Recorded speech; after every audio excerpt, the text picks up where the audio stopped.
साधु साधु।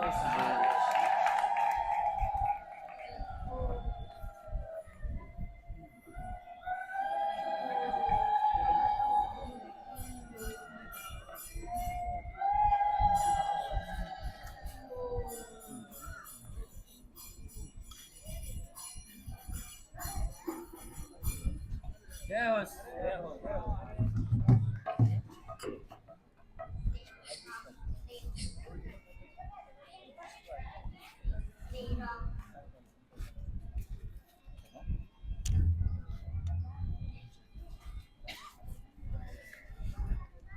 जय राधा माधव कुंज विहारी गोपी जन वल्लभ गिरिवरधारी। जय राधा माधव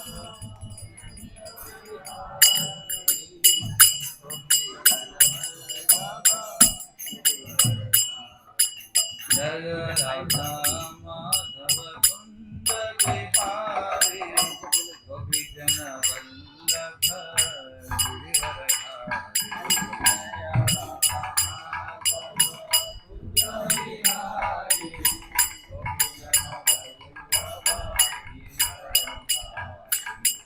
यशोदनंदन व्रज जन रंजना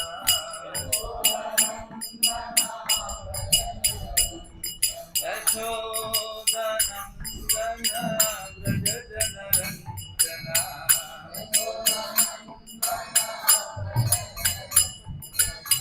यमुना तीर वनचारी यमुना तीर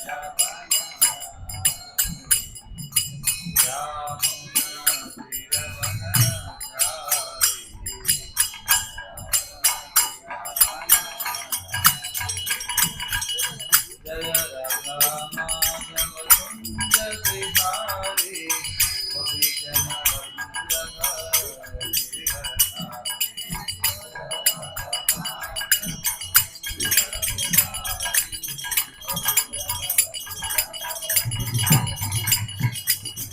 जय राधा माधव कुंज विहारी गोपी जन वल्लभ गिरिवरधारी।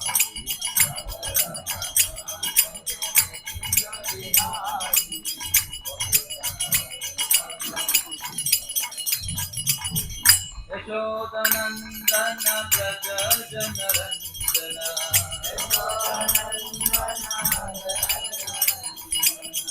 यशोदनंदन व्रज जन रंजना यमुना तीर वनचारी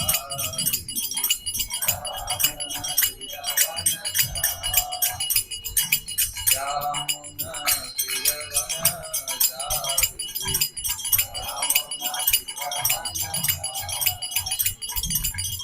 हरे कृष्ण कृष्ण कृष्ण हरे हरे हरे राम राम राम हरे हरे।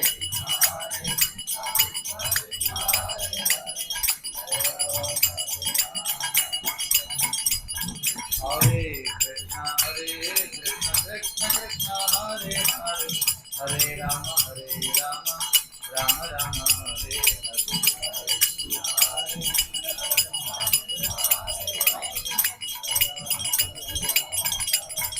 हरे Krishna Krishna Krishna Hare Hare Hare Ram Ram Ram Hare Hare.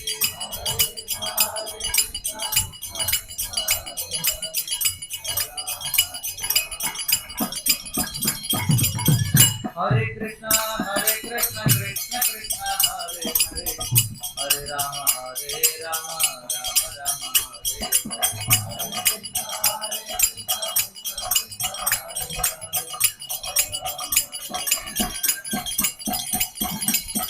Hare Hare Krishna Krishna Krishna Hare Hare Hare Ram Ram Ram Hare Hare.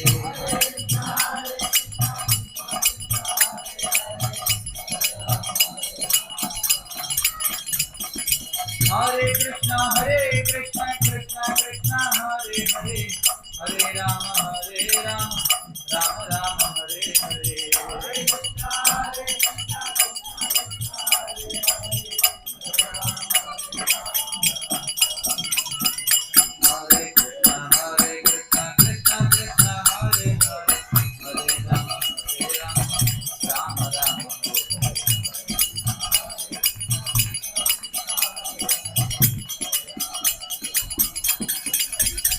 Hare Krishna, Hare Krishna, Krishna Krishna, Hare Hare, Hare Rama, Hare Rama, Rama Rama, Hare Hare.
जय ओम विष्णुपाद परमहंस परिव्राजकाचार्य स्तोत्र श्री भक्ति वेदांत स्वामी श्रील प्रभुपाद की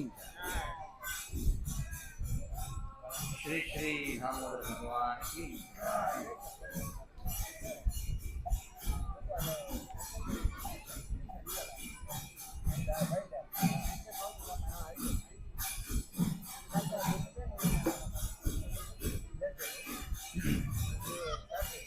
ओम नमो भगवते वासुदेवाय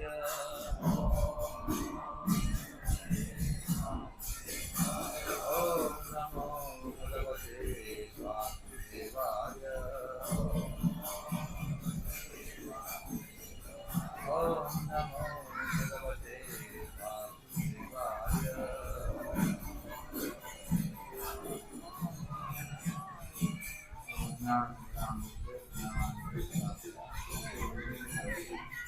तस्मै श्री गुरवे नमः। विष्णुपादाय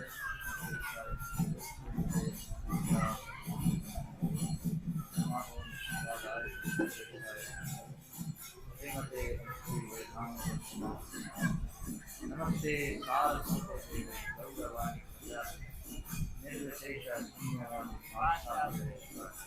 जय श्री कृष्ण चैतन्य प्रभु नित्यानंद श्री अद्वैत गदाधर श्रीवासादि गौरभक्तों। हरे कृष्णा कृष्ण कृष्ण हरे हरे, हरे राम राम राम हरे हरे। हरे कृष्ण। సో మనమందరం ఇక్కడ దేనికోసం సమావేశం అయ్యాం? హరికథ కారణం ఏమంటారు? ఎందుకోసం ఇక్కడ అంతా కూడా సమావేశం అయ్యాం? ఇక్కడ మీరందరూ కూడా ఈ కార్యక్రమానికి ఎందుకు వచ్చారు? ఏమని చెప్పి పిలిచారు మీ అందరినీ ఈ కార్యక్రమాన్ని? ఏమని చెప్పి పిలిచారు చెప్పండి. ఇంద్రజాలం జరుగుతుందని చెప్పారు, మ్యాజిక్ ఏదో చేస్తున్నారు, హరికథ వినడానికి. సరే, మరి హరికథ వింటే ఏమవుతుంది? ఏమొస్తుంది హరికథ వింటే? చెప్పుకోవడానికి ఎన్నో కథలు ఉంటే హరికథ ఎందుకు వినాలి? చూడండి, ఈ రోజుల్లో హరికథ చెప్తే ఎవరు కూర్చోరు, అక్కడ వాళ్ళే ఉంటారు స్టేజ్ మీద చెప్పేవాళ్ళు కదా. దేనికోసం మనం వచ్చాం? అసలు ఈ కార్యక్రమం దేనికోసం మనం నిర్వహిస్తున్నాం చెప్పండి? భగవంతుడి సంతృప్తి కోసం. ఏమంటారు మిగతా వాళ్ళంతా? సరే, ఈ కార్యక్రమాన్ని మనం ఏర్పాటు చేసింది దుఃఖాన్ని అనుభవించడం కోసం, అవునా? దేనికోసం మరి? ఆనందం కోసమా దుఃఖం కోసమా? ఆనందం కోసం, అంతే కదా. భగవంతుడి సేవ అయినా, హరికథ కావచ్చు, హరి కీర్తన కావచ్చు, హరి సేవ కావచ్చు, ఏదైనా సరే దేనికోసం మనం చేస్తున్నాం? అంతిమంగా దేనికోసం చేస్తున్నాం? ఆనందం కోసం చేస్తున్నాం. సరే, మరి ఈ పనులు ఎందుకు చేయాలి? ఆనందం రావాలంటే ఇంకా అనేకమైనటువంటి ఉన్నాయి కదా. తినొచ్చు, తాగొచ్చు, ఎగరొచ్చు, గంతులు వేయచ్చు, చక్కగా సినిమాలు చూడొచ్చు, మద్యం, మాంసం, జూలం, వ్యభిచారం, ఎన్నో కార్యాలు ఉన్నాయి. అవన్నీ విడిచిపెట్టి, టీవీని విడిచిపెట్టి, అవి విడిచిపెట్టి, ఆ, ఇవన్నీ విడిచిపెట్టి ఈ కార్యక్రమానికి ఎందుకు రావాలి? ఆనందాన్ని పొందడానికి ఏమంటారు? మరి ఆ వాటిలో లేదా ఆనందం? ఇప్పుడు నేను చెప్పిన వాటిలో వాస్తవిక ఆనందం. సరే, ఈ ప్రపంచంలో ఎందుకని అంటే దేనికోసం అందరూ వెతుకుతున్నారు? వాస్తవంగా ప్రతి ఒక్కరు కూడా ఈ ప్రపంచంలో ఆనందం కోసం వెతుకుతున్నారు. అవునంటారా కాదంటారా? అందరూ ఆనందం కోసం వెతుకుతున్నారా లేదా? అందరూ ఆనందం కోసం వెతుకుతున్నారు. కానీ దురదృష్టవశాత్తు ఆనందాన్ని ఎక్కడ పొందాలో, ఆనందాన్ని ఎలా పొందాలో, ఎవరి నుండి పొందాలో తెలియదన్నమాట. తెలియకపోవడం చేత అందరూ కూడా రకరకాలుగా ప్రయత్నాలు చేస్తూ ఉన్నారు ఆనందాన్ని పొందడానికి. కొంతమంది సరే, మీ అందరూ ఇక్కడ ఈ కార్యక్రమానికి హాజరయ్యారు ఆనందాన్ని పొందడం కోసం. కానీ కొంతమంది ఇంట్లో టీవీ చూస్తూ ఉంటారు ఈ సమయంలో, లేదా కొంతమంది సినిమాకి వెళ్తుంటారు, కొంతమంది ఎక్కడో చెట్ల కింద కూర్చొని మధ్యాహ్నం కాలుతూ ఉంటారు, కొంతమంది ఏదో దూరం ఆడుతుంటారు. అంతకంటే ఎక్కువ మంది తమ స్మార్ట్ ఫోన్లో తలకాయ దూర్చి ఉంటారు. ఇలా అందరూ కూడా రకరకాల కార్యాలు నిమగ్నమైనారు. ఎందుకంటే వాళ్ళు ఏమనుకుంటున్నారంటే అందులో ఆనందం ఉంది. కానీ మనం ముందు ఆనందం అంటే ఏమిటో అర్థం చేసుకోవాలి. ఆనందం అంటే అది ఆత్మకు సంబంధించింది. మనకి ఆనందం అనే పదం ఉంది, సుఖము అనే పదం ఉంది, సంతృప్తి అనేటువంటి పదం ఉంది. 3 పదాలు ఉన్నాయి. సుఖము అంటే ఏవైతే మన యొక్క ఇంద్రియాలు ఉన్నాయో, ఏమిటి ఇంద్రియాలు అవి? మన యొక్క నేత్రాలు, మన యొక్క నాసిక, మన యొక్క జిహ్వ, మన యొక్క కర్ణము, అలాగే మన యొక్క త్వక్ అంటే చర్మం. ఈ 5 ఏవైతే ఉన్నాయో వీటి యొక్క సంతృప్తి ఏదైతే ఉందో అదే మనం ఆనందం అనుకుంటాం. కానీ దాన్ని సుఖము అని అంటారు. దేహ సంబంధమైనటువంటి దాన్ని సుఖము అని అంటారు. అంటే శబ్ద, స్పర్శ, రూపరస, గంధాలు అనేటువంటి మనం, అంటే మంచి మంచి శబ్దాలు, మంచి మంచి సంగీతం. మేము వస్తుంటే ఎక్కడో గ్రామంలో మేము చూసాం, గుడి దగ్గర పెద్ద పెద్ద స్పీకర్లు పెట్టున్నాయి. అది ఏదో మంచి వినడానికైతే సినిమా పాటలాగే అనిపించింది నాకు. ఎందుకంటే భాష అర్థం కాదు. అందరూ కూడా చాలా ఉత్సాహంగా గెలుస్తూ ఉన్నారు అందరూ.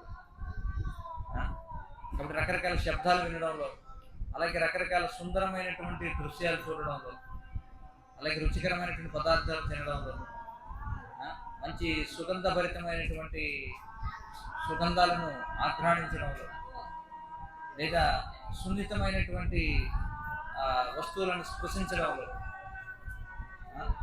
ఇలా ఒక్కొక్కరు ఒక్కొక్క విధంగా ఆనందంగా ఉందామని ప్రయత్నం చేస్తున్నారు. ఈ భౌతిక ప్రపంచంలో అందరూ కూడా మద్యం, మాంసం, జూదం, వ్యభిచారం, ఈ 4 ద్వారా అందరూ కూడా ఆనందాన్ని పొందడానికి ప్రయత్నం చేస్తూ ఉంటారు. కానీ వీటిలో వచ్చేటువంటిది ఏదైతే ఉందో ఇది శాశ్వతమైనటువంటిది కాదు. భగవద్గీతలో కృష్ణుడు చెప్తున్నాడు ఏమంటాడంటే, ఏహి సంస్పర్శజా భోగ దుఃఖయోనయ ఏవతే ఆద్యంతవంతః కౌంతేయ నతేషు రమతే పురః అనుకుంటాడు. ఏహి సంస్పర్శజా భోగ అంటే ఇంద్రియాలు ఇంద్రియార్థములతో సంపర్కం చెందడం వల్ల, అంటే కళ్ళు సుందరమైనటువంటి దృశ్యాలను చూడడం ద్వారా, చెవులు శ్రావ్యమైనటువంటి శబ్దాలు వినడం ద్వారా, ముక్కు మంచి సుగంధాన్ని తీసుకోవడం ద్వారా, అలాగే చర్మం మెత్తటి శరీరాన్ని పట్టుకోవడం ద్వారా, లేదా 4 రుచికరమైనటువంటి పదార్థాలను తినడం ద్వారా ఏదైతే వస్తుందో ఆ సుఖం ఏదైతే ఉందో అది ఆద్యంతవంతః కౌంతే, అంటే దానికి ఆది అంతములు అనేటువంటివి ఉన్నాయి. ఎందుకంటే అవి భౌతికమైనటువంటివి కాదు. ఇక్కడ మనం అర్థం చేసుకోవాల్సింది, మనం వేరు, మన శరీరం వేరు. మనం ఎవరు? మనం శరీరమా, ఆత్మ? ఎవరు మనం? ఆత్మ. సరే, మనం ఆత్మ అయినప్పుడు మరి ఆత్మ సంబంధమైనటువంటి పనులు చేయడం ద్వారా మనం ఆనందాన్ని పొందాలి. కానీ మనం శరీర సంబంధమైనటువంటి పనులు చేస్తే మనం ఆనందాన్ని పొందగలమా? కానీ ప్రపంచంలో ఉన్నటువంటి అందరూ కూడా అదే ప్రయత్నం చేస్తున్నారు. ఏం చేస్తున్నారు? అందరూ కూడా శరీరాన్ని భోగించడానికి ప్రయత్నం చేస్తున్నారు. శరీరాన్ని భోగించడానికి. ఈ క్రమంలో అందరూ కూడా ఎంత ఎక్కువగా భోగించడానికి ప్రయత్నం చేస్తున్నారో అంత ఎక్కువగా దుఃఖాన్ని పొందుతున్నారు. ఆ? ఈ శారీరకమైనటువంటి సుఖం ఏదైతే ఉందో ఇది తాత్కాలికమైనటువంటి. ఎవరైతే ఈ శారీరకమైనటువంటి సుఖాల కోసం వెంపర్లాడుతూ ఉంటారో, ఏదైతే సుఖమని వాళ్ళు భావిస్తుంటారో అది దుఃఖంగా మారిపోతుంది. ఇది అందరికీ అనుభవంలో ఉన్నటువంటి విషయం. ఏదో ఒక వస్తువు మనకి చాలా సుఖాన్ని ఇస్తుందని అనుకుంటాం, సుఖాన్ని ఇస్తుంది అనుకుని దానికోసం పరిగెడుతూ ఉంటాం, దాన్ని పొందుతాం. కానీ అది కొన్నాళ్ళకి ఏమవుతుంది, అందులో ఉన్నటువంటి రుచి అంతా పోతుంది, దానివల్ల దుఃఖం వస్తుంది అన్నమాట. భౌతికమైనది ఏదైనా సరే మీరు తీసుకోండి, అది ఆది యందు చాలా ఎలా ఉంటుంది, చాలా సుఖవంతంగా ఉంటుంది, కానీ అంతిమంగా అది దుఃఖానికి దారితీస్తుంది. ఏదైనా చూడండి, తినడం కావచ్చు, త్రాగడం కావచ్చు, లేకపోతే చూడడం కావచ్చు, వినడం కావచ్చు, ఏదైనా సరే మనిషి విసుగు చెందుతాడన్నమాట చివరి. ఎందుకంటే మనం ఆత్మ ఉండి మనం భౌతిక పదార్థాన్ని మనం రమించలేం. మనం ఆత్మ కాబట్టి మనం ఆత్మ సంబంధమైనటువంటి వాటితోనే మనం సంబంధాన్ని ఏర్పాటు చేసుకోవాలి. ఒకవేళ శాశ్వతమైనటువంటి ఆనందం మనకి కావాలి అని. అందుకే మనం చూడండి, ఈ దామోదర అష్టకం పాడుతున్నప్పుడు నమామీశ్వరం సచ్చిదానంద రూపం అని. సచ్చిదానంద రూపం అంటే ఏమిటి? సత్ చిత్ ఆనంద అనేటువంటి మూడు ఉన్నాయి. చూడండి, సత్ చిత్ ఆనంద, అంతిమంగా ఆనందం కోసం, ఏం చేసినా ఆనందం కోసం. కానీ ఇక్కడ ఆనందం కావాలి అంటే సూత్రం ఏంటి ఇక్కడ చెప్తున్నారు. ఇది అర్థం చేసుకుంటే మనం చాలా బాగుపడతాం జీవితం. సత్ చిత్ ఆనంద. అయితే ఆనందం కావాలంటే ముందు సత్ అనేది కావాలి. సత్ అంటే ఏమిటి అంటే ఉనికి, మనుగడ, అస్తిత్వము అనుకోండి. ముందు అసలు మనం ఉండాలి కదా, ఆనందంగా ఉండాలంటే, అవునా కదా? ఇప్పుడు శరీరం నుంచి ఆత్మ వెళ్ళిపోయింది అనుకోండి, శరీరం నుంచి ఆత్మ వెళ్ళిపోయిన తర్వాత మీరు ఈ శరీరానికి మంచి గులాబ్ జాము లేకపోతే ఏదైనా మంచి ఏమంటారు మంచి రుచికరమైనటువంటి పకోడీలు అవి ఇవి తెచ్చి శవానికి ఇస్తే అది సుఖించగలుగుతుందా? చెప్పండి, సుఖించగలరా మీరు? లేదు. ఏముండాలి?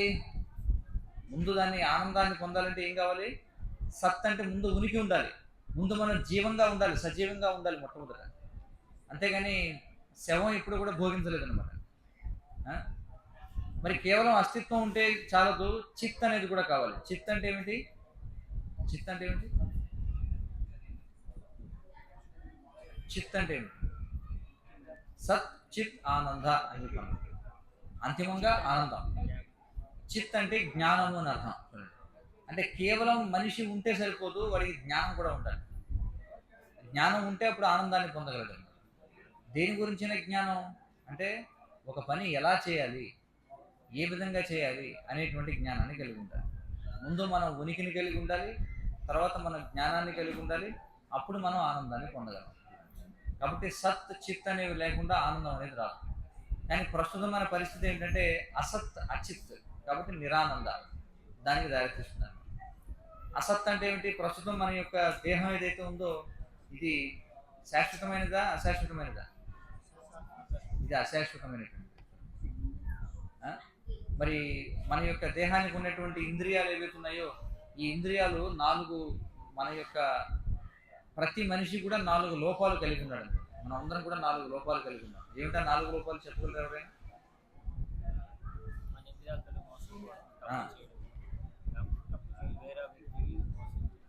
చూడండి, ప్రతి మనిషికి ఉన్న లోపాలు ఏమిటంటే మొట్టమొదటి లోపం మన ఇంద్రియాలు అసంపూర్ణమైనటువంటి. ఇంద్రియాలు అంటే ఏమిటి? శబ్ద, స్పర్శ, రూప, రస, గంధములు. ఈ 5 ఏవైతే ఉన్నాయో, ఈ జ్ఞానేంద్రియాలు ఏవైతే ఉన్నాయో ఇవి లోపాలతో కూడుకున్నటువంటివి.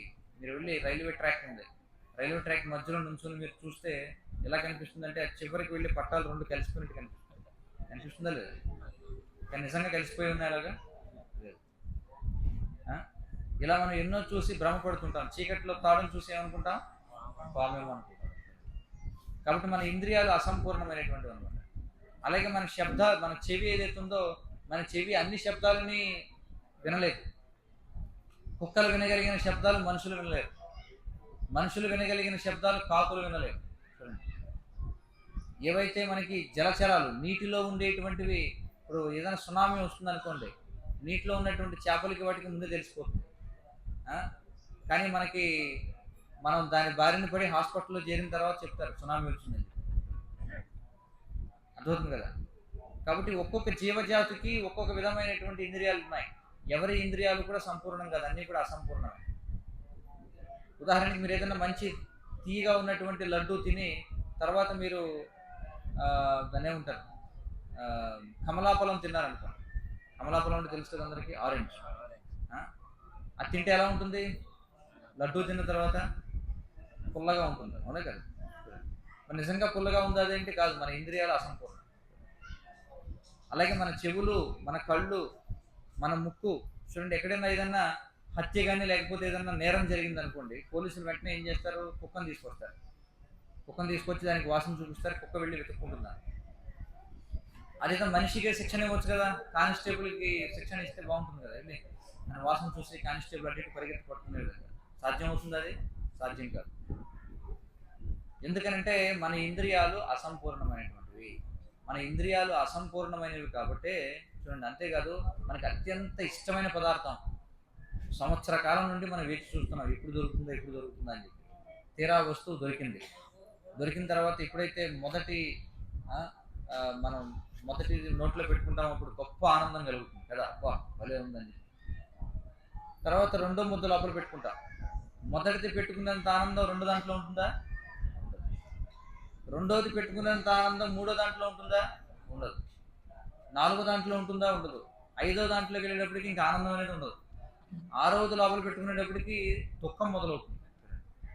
ఏడవది పెట్టుకునేటప్పటికి ఇంకా దుఃఖం మొదలవుతుంది. ఎనిమిదోది పెట్టుకుంటే ఏడుస్తాం మనం. అది పరిస్థితి. అదే పదార్థం. కాబట్టి మన ఇంద్రియాలు అసంపూర్ణమైనటువంటివి. మన ఇంద్రియాలు అసంపూర్ణమైనటువంటివి కాబట్టి మనం ఏం చేస్తామంటే భ్రమకు గురవుతాం. అంతే కదా. ఇంద్రియాలు అసంపూర్ణం కాబట్టి మనం భ్రమకు గురవుతాం. భ్రమకు గురి కావడం వల్ల ఏం చేస్తాం? మనం తప్పులు చేస్తాం. ఒక్కోదానికి సంబంధం ఉంది. అసంపూర్ణమైన ఇంద్రియాలు, దానివల్ల మనం భ్రమకు గురవుతాం. భ్రమకు గురి కావడం వల్ల తప్పులు చేస్తాం. తప్పులు చేసి మోసం చేస్తాం. తప్పు చేసిన తర్వాత ఎవరైనా పట్టుకున్నాడు అనుకుని వచ్చి, రైట్ నువ్వే దొంగ అంటే నేను కదండి, నాకేం తెలియదండి అంటే మోసం అన్నమాట. కాబట్టి ఈ 4 లోపాలు మనకున్నాయి. మరి ఈ 4 లోపాలు ఉన్నటువంటి వాడు ఎప్పటికీ కూడా సంపూర్ణంగా దేన్ని కూడా తెలుసుకోలేడు. అందుకే మనం భగవంతుడి నుంచి జ్ఞానాన్ని పొందాలి. అందుచేత మన యొక్క అస్తిత్వం ఏదైతే ఉందో ఇది తాత్కాలికమైనటువంటిది. మన శరీరం, మన దేహం ఏదైతే ఉందో ఇది నశ్వరమైనటువంటిది, నాశనం అయిపోయేటువంటిది. అందుచేత ముందు మనం ఏమైనా చేయాలంటే మనకి అస్తిత్వం అనేది ఉండాలి. అది ఉంటే మాత్రం సరిపోతూ మనకి జ్ఞానం అనేది కావాలి.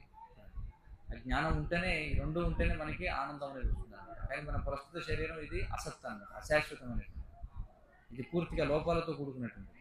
అందుచేతనే మనకి సంపూర్ణమైనటువంటి జ్ఞానం మనం పొందలేం. సంపూర్ణమైన జ్ఞానం పొందగలం? మనం పొందలేం. ఎందుకంటే మనది అసత్ కాబట్టి మనం అచిత్తులోనే ఉంటాం. సత్ అయితే చిత్తు వస్తుంది, కానీ అసత్ కాబట్టి అచిత్తే. మరి అసత్ అచిత్ అయితే చివరికి వచ్చేది ఏంటి? నిరానందం వస్తుంది. అది మన యొక్క పరిస్థితి. అంటే శరీర సంబంధంగా మనం ఏం చేసినా చివరికి మనకు వచ్చేది ఏమిటి? నిరానందం. మీలో అందరూ కూడా చాలా పెద్ద పెద్ద అంటే మంచి వ్యాపారవేత్తలు, బాగా వ్యాపారం చేయడం వచ్చిన వాళ్ళు, డబ్బు సంపాదించడం వచ్చిన వాళ్ళు చాలామంది ఉండొచ్చు. అయితే నేను ఒక విషయం చెప్తాను, దాన్ని మీరు బాగా ఆలోచించండి. ఇప్పుడు ఏదైనా ఒక వ్యాపారం చేసినప్పుడు ఎలాంటి వ్యాపారాన్ని ఎన్నుకుంటాం మనం? ఎలాంటి వ్యాపారం చేయాలంటే ముందు ఏం కావాలి? మనకి పెట్టుబడి కావాలి కదా. వ్యాపారం చేయాలంటే ముందు పెట్టుబడి కావాలి. మనం ఏ వ్యాపారం చేయాలనేది ఎలా నిర్ణయిస్తామంటే తక్కువ పెట్టుబడితో ఎక్కువ లాభం వచ్చేది ఏమిటా అని చూస్తాం. అంతే కదా. ఎవడైనా అదే చూసుకుంటాడు. ఏ వ్యాపారం చేస్తే తక్కువగా పెట్టుబడి పెట్టచ్చు, ఎక్కువగా లాభం వస్తుందని ఆలోచిస్తాం. అందరూ అదే చేస్తారు. సరే, మరి మనం ఈ దేహ పోషణ అనేటువంటి వ్యాపారం ఏదైతే ఉందో దాని గురించి ఒకసారి ఆలోచించాం. మనం ఏదైతే దేహాన్ని కలిగి ఉన్నామో మనం ఈ దేహాన్ని మనం ఎంత పోషించాలి, దీని నుంచి మనకు వచ్చేటువంటి సుఖం ఎంత, ఒకసారి ఈ రెండు లెక్కేసుకోండి. ఈ దేహాన్ని మనం ఉదయం లేచిన దగ్గర నుంచి దేనికోసం మనం పాటుపడుతున్నాం చెప్పండి? ఉదయం లేచిన దగ్గర నుంచి దేనికోసం పరిగెడుతున్నాం మనం? ఈ దేహం కోసమేనా కదా? ఈ దేహ పోషణ కోసం, అవునా? ఈ దేహానికి మనం ఉదయం లేచిన తర్వాత ముందుగా మనం కడుపు ఖాళీ చేయాలి. అలాగే మన యొక్క బ్లాడర్ అంటే మూత్రపిండాలు ఖాళీ చేయాలి, అంటే మలమూత్రాలు విసర్జించాలి. విసర్జించిన తర్వాత మరి దంతధావనం చేయాలి, పళ్ళు తోముకోవాలి, తర్వాత స్నానం చేయాలి. దీనికి మంచి పౌడరు లేకపోతే అనేక రకాల క్రీములు అవి ఇవి రాయాలి, మంచిగా మేకప్ చేయాలి, తర్వాత మంచి బట్టలు వేసుకోవాలి, తర్వాత మంచి ఆహారాన్ని ఇవ్వాలి. అవునా? ఇది అయిన తర్వాత మళ్ళీ ఈ శరీరానికి సంబంధించిన వాళ్ళకి సేవ చేయాలి. అంటే ఎవరు? భార్య, పిల్లలు, కుటుంబ సభ్యులు. మన దేహం అయిన తర్వాత ఇతరుల దేహాలు, అంటే వీళ్ళు నాకు సంబంధించిన వాళ్ళని ఎవరినైతే అనుకుంటామో వాళ్ళ దేహాలకు సేవ చేయాలి. ఇదంతా మనం చేస్తున్నాం. ఇలా మనం ఎక్కడి వరకు చేస్తాం? జీవితాంతం చేస్తూనే ఉంటాం. అవునా? కానీ మీరు నిజంగా ఒకసారి ఆలోచించి చెప్పండి, మనం ఈ దేహానికి మనం చేసే సేవ ఎంత, ఈ దేహం మనకి ఇచ్చే సుఖం ఎంత? అంటే ఈ దేహ వ్యాపారం ఏదైతే ఉందో ఇందులో మనం పెట్టే పెట్టుబడి ఎంత, దాని నుంచి మనకు వచ్చే రాబడి ఎంత? ఒకసారి ఆలోచించి చెప్పండి. పెట్టుబడి ఎక్కువ, రాబడి ఎక్కువ? ఏమంటారు అందరూ? ఇప్పుడు ఈ వేలు ఉందండి, చిటికిన వేలు ఉంది. ఈ చిటికిన వేలు దేనికి మనకు వస్తుంది చెప్పండి? చెవిలో ఏదన్నా దురద పెడుతుంది అనుకుంటుంది, లోపల పెడుతుందా, వేగం దురద అయితే ఇలా అనుకుంటా. దానివల్ల కొంత ఉపయోగం ఉంది, సుఖం ఉంది కదా. అదే చిటికిన వేలు ఏదైనా తలుపులో పడింది అనుకోండి, వెళ్ళి తలుపులో పడింది లేదా ఏదన్నా జరిగింది, అప్పుడు వచ్చే దుఃఖం ఎక్కువ లేకపోతే ఇలా అనుకోవడం వల్ల వచ్చే సుఖం ఎక్కువ? దుఃఖం ఎక్కువ. కాబట్టి తెలివైనటువంటి వాడికి ఎవరికైనా అర్థమవుతుంది, ఈ దేహం వల్ల మనకు వచ్చేటువంటి దుఃఖమే ఎక్కువ, సుఖం తక్కువ. అంటే ఇది లాభసాటి వ్యాపారం కాదన్నమాట. ఈ దేహ పోషణ ఏదైతే ఉందో ఇది లాభసాటి వ్యాపారం కాదు. మరి ఏం చేయాలి? ఇరుక్కున్నాం ఇందులో. ఇప్పుడు ఈ శరీరం దొరికింది మనకి, దీన్ని అలాగని చెప్పి విస్మరించడానికి కుదరనే కుదరదు కదా. రాబడి తక్కువగా ఉంది కదా అని చెప్పి పెట్టుబడి పెట్టకపోతే ఏమవుతుంది? అసలుకే మోసం వస్తుంది. కాబట్టి ఏం చేయాలి? దీన్ని సరే ఏదో ఒక విధంగా మనం దీన్ని పొందాం కాబట్టి దీనిని మనం వీలైనంత చక్కగా మనం వాడుకోవాలి. అంతేనే కదా. వీలైనంత చక్కగా వాడుకోవడం అంటే ఏ విధంగా వాడుకోవాలి? ఇంద్రియ భోగంలో వాడాలా? ఇంద్రియ భోగంలో వాడితే ఏమవుతుంది చెప్పండి చివరికి?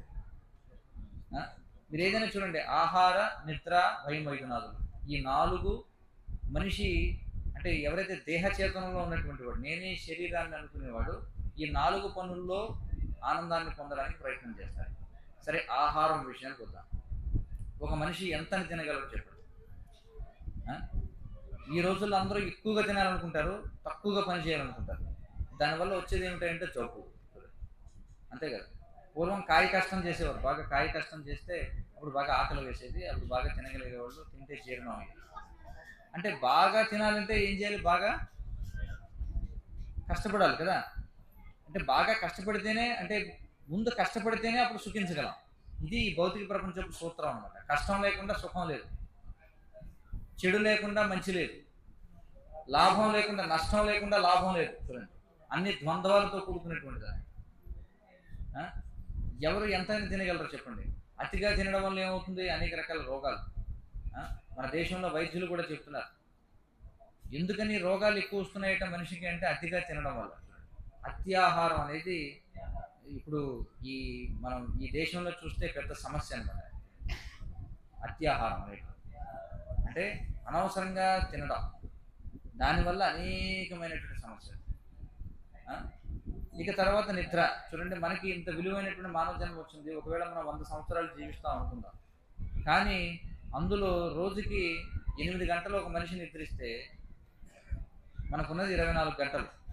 24 గంటల్లో 3 8 24, అంటే ఒక పావు భాగాన్ని తీసేయండి. అంటే 100 సంవత్సరాలు జీవించేవాడైతే దాన్ని 3 భాగాలు తీసి 3 భాగాలు చేస్తే ఎంత అవుతుంది? 33 సంవత్సరాలు అవుతుంది. అంటే 100 ఏళ్ళు జీవిస్తే 33 ఏళ్ళు పడుకుంటున్నాం మనం. 33 ఏళ్ళు పడుకుంటున్నాం మనం. ఇక మిగిలిన సమయంలో ఇంకా మనం చేసే పనులు ఏంటి? ఇలా లెక్క వేసుకుంటూ వెళితే చివరికి ఏం మిగిలేదే ఉండదు అనమాట ఇందులో. అర్థమవుతుంది కదా. చూడండి, ఎంత విలువైనటువంటి మానవ జన్మ లభించింది, మనం నిద్రలో సుఖాన్ని పొందుకుంటాం. అది మన పరిస్థితి. నిద్రించడం అంటే దాదాపుగా మరణించడం లాంటిది. అలాగే ఈ దేహాన్ని రక్షించుకోవడంలో చూడండి, ఈ దేహంలో అనేకమైనటువంటి సున్నితమైనటువంటి అవయవాలు ఉన్నాయి, వాటిని చాలా జాగ్రత్తగా రక్షించుకుంటూ ఉండాలి. అలాగే మైథునం అనేటువంటిది ఉంది, అది కూడా చివరికి దుఃఖానికే దారితీస్తుంది. ఏ విధంగా చూసినా ఈ శరీరం వల్ల మనకి వచ్చేటువంటిది ఏమిటంటే దుఃఖమే. అందుకే కృష్ణుడు భగవద్గీతలో ఏం చెప్తారంటే, ఆద్యంతవంత కౌంతేయ నతేషు రమతే బుధాహ అని చెప్తాడు. అందుకే బుద్ధిమంతులైనటువంటి వాళ్ళు ఈ భౌతిక దేహాన్ని సుఖించడానికి ప్రయత్నం చేయరు. మరి ఏం చేస్తారు? ఈ దేహం వచ్చిందండి, ఇప్పుడు ఏం చేయాలి? దీన్ని ఏం చేయాలంటే best use of bad bargain అని చెప్పారు. అంటే ఒక వస్తువుని మనం కొనకూడదు, కానీ ఏదో ఒక విధంగా ఆ వస్తువుని కొనేసాం తెలియక. ఇప్పుడు ఏం చేస్తారు? దాన్ని ఏం చేయాలి చెప్పండి? వీలైనంత చక్కగా దాన్ని వాడుకోవడానికి ప్రయత్నం చేయాలి, అంతే కదా? ఎలాగో కొనేసాం, తప్పదు, అంతే కదా? ఇప్పుడు ఎవరైనా ఒక వ్యక్తి అనుకుంటాడు వివాహం చేసుకోకూడదని, కానీ మొత్తానికి వివాహం అయిపోయింది. ఏమనుకుంటాడు? సరే ఎలాగో వివాహం చేసుకున్నాం కాబట్టి ఇంకా కానిద్దాం జీవితం ఏదో రకంగా అని చెప్పి అనుకుంటాడు. అలాగే మనకి విలువైనటువంటి మానవ జీవితం లభించింది కాబట్టి ఏం చేయాలి? దీన్ని, ఈ దేహం స్వీకరించి ఉండకూడదు మనం, కానీ దేహాన్ని స్వీకరించాం కాబట్టి దీన్ని ఏం చేయాలి? చాలా ఉన్నతంగా వాడుకోవాలి. ఎలా వాడుకోవాలి దీన్ని ఉన్నతంగా అంటే, దీన్ని ఏ విధంగా అయితే ఒక చెట్టుని కొట్టాలంటే దానికి గొడ్డలి కావాలి. చెట్టుని కొట్టాలంటే గొడ్డలి కావాలి. ఆ గొడ్డలికి ఒక పిడి కావాలి. పిడి ఏం చేస్తారంటే ఆ చెట్టుకే ముందు ఒక కొమ్మ కొట్టి దాన్ని ఈ గొడ్డలికి పిడిగా తయారు చేసి ఆ పిడి పెట్టి దాన్ని నరుకుతారు. అలాగే ఈ భౌతిక శరీరం అనేది మనకు లభించింది కాబట్టి ఈ శరీరాన్ని వాడుకునే ఈ సంసారాన్ని దాటడానికి మనం ఉపయోగం చేసుకోవాలి. అందుకే శరీర మాధ్యం కలు ధర్మ సాధనం అని చెప్పుకున్నారు. అంటే శరీరం అనేది ధర్మ సాధనంగా మనం వాడుకోవాలి. ధర్మ సాధనం అంటే ఏమిటి? ఈ తాత్కాలికమైనటువంటి దేహాన్ని వాడుకుని శాశ్వతమైనటువంటి దేహాన్ని మనం తెచ్చుకోవాలి. కాబట్టి ఈ శరీరాన్ని మనం ఏం చేయాలంటే దీన్ని ఇంద్రియ భోగాన్ని వీలైనంతగా తగ్గించుకుంటూ వీలైనంత ఎక్కువగా మనం భగవంతుని యొక్క సేవలో నిమగ్నం కావాలి. దానికోసం ఈ దేహాన్ని మనం వాడుకోవాలి. మరి ఈ దేహంతో మనం ఏం చేయాలంటే